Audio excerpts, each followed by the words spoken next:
விநாயக பெருமான பத்தி சொல்லணும்னா, என்ன பொறுத்தவரைக்கும் அவர்கிட்ட எனக்கு பிடிச்ச ரொம்ப ஒரு முக்கியமான விஷயம் என்ன, எளிமையான கடவுள். ஒரு ரூ. 10க்கு ஒரு அவல் பொரி கடல வாங்கி வச்சு, ஒரு அருகம்புல்ல போட்டு அர்ச்சனை பண்ணி, "பிள்ளையாரப்பா எனக்கு அனுக்கிரகம் பண்ணு" அப்படின்னு பிரார்த்தனை பண்ணாலும், அந்த எளியவர்களின் பிரார்த்தனையை ஏற்றுக்கொண்டு அருள் புரியக்கூடிய இனிமையான மூர்த்தி. அதனால அவர வழிபடுவதற்கு ரோஜா வேணும், முல்லை வேணும், மல்லி வேணும் அப்படியெல்லாம் எந்த அவசியமும் கிடையாது.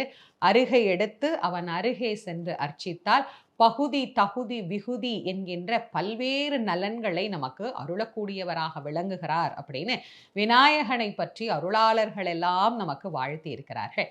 அந்த விநாயக பெருமான வழிபாடு பண்ணா உடனடியான நலன்கள் அப்படிங்கிறது நமக்கு கிடைக்கும். பொதுவா நீங்க பார்த்தீங்கன்னா, ஒரு காரியம் தடைபட்டு கொண்டே இருக்கு. அந்த காரியம் நமக்கு உடனே நடக்கணும் அப்படின்னா, என்ன பண்றது அப்படின்னு நெறைய பேர் கேட்பாங்க. நான் எளிமையா அவங்களுக்கு ஒரு விஷயம் சொல்லுவேன். உங்க வீட்டு வாசல்ல ஒரு பிள்ளையார் இருப்பார். ஒரு தெருவுலயோ, நம்ம வீட்டு பக்கத்திலேயோ ஒரு பிள்ளையார் இருப்பார் இல்லையா? அந்த பிள்ளையாருக்கு போய் ஒரு சிதறு காய் ஒண்ணு உடைச்சிட்டு ஒரு காரியத்த தொடங்குங்க. கண்டிப்பா அந்த காரியத்தில் வெற்றி அப்படிங்கிறது கிடைக்கும். அப்போ நம்ம 24 மணி நேரமும் பாதுகாத்து கொண்டே இருக்கக்கூடிய ஒரு அழகான மூர்த்தியாக விளங்கக்கூடியவர் விநாயக பெருமான்.